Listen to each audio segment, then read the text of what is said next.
مامۆستا ئاساییە لەگەڵ مەکتەب بڕۆی بۆ سەیران هەل و مەرجەکان چی؟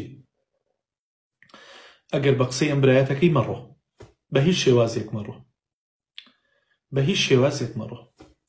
ئەو سەردەمە ئەم سەردەمەی ئێستا وەکو سەردەمی جاران نییە.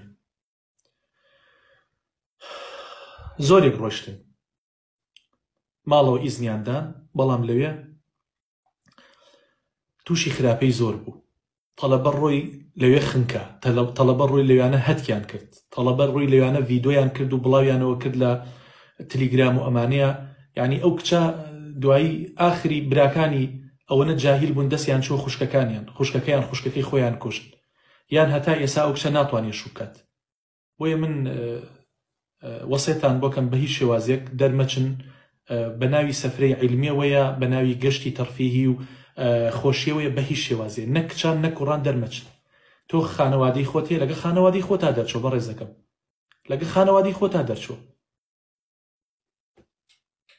یعنی من هەنیشتم لایە بەڕاستی ئەگەر باسی کەمەوە تووشی ناڕەحەتیە بم، حەز ناکەم باسی کەم. ئەوە ناڕەحەتە، ئەو سەیرانانە چیتیایە ڕوویداوە بە تایبەت سەفرە عیلمیەکانی زانکۆ کارەسات. یعنی باوەڕ ئەەکەی ئینسان یعنی شەرمەکات کە گوێی لەو بەسەر هاتان نابێت.